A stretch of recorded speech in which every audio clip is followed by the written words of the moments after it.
All right, guys, what's going on? Austin here, and in this video, we're going to be taking a look at the Extra Points Week 7 5-minute fantasy, the booming and the busting. That's right, it's the tight ends.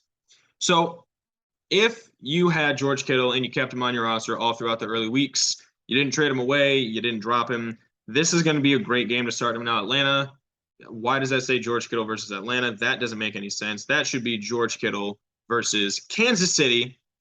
Kansas City is not great in the linebacking crew, and they don't have great safeties. George Kittle should be open on most of these plays. Now, what Kansas City does have is good players in the front seven, specifically on the defensive line. So I think that this is going to limit the running opportunities that they have.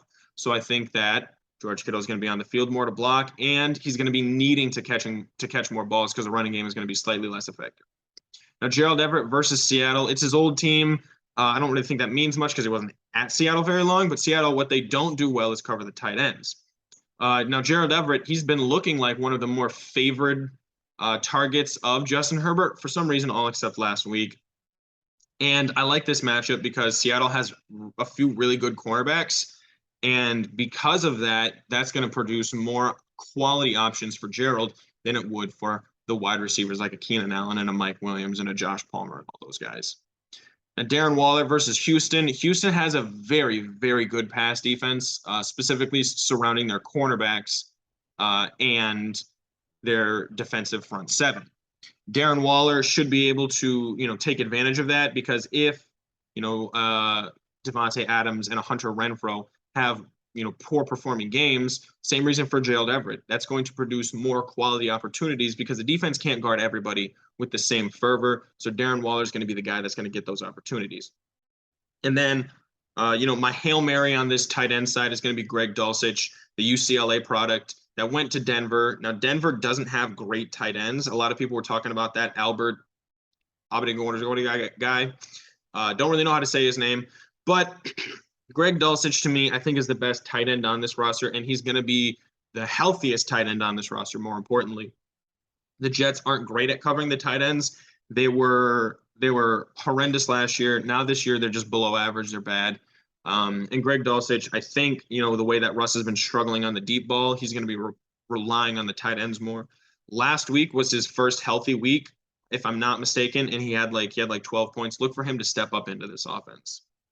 Now, the bust side, I don't like Zach Ertz. I think that New Orleans has an excellent linebacking crew, excellent safeties.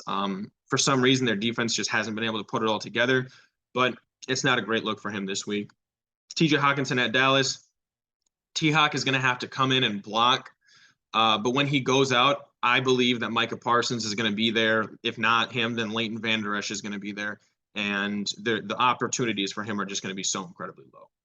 Robert Tonyan at Washington. Now, Washington, the one thing that they do all right is cover the tight end on defense, but their secondary is so bad that Robert Tonyan's not even going to get the ball because he's not going to be needing Aaron Rodgers isn't going to be needing to throw that way. And then Hunter Henry versus Chicago. Chicago is a bad run defense, and they're an all right pass defense. But what they do well so far is cover the tight ends.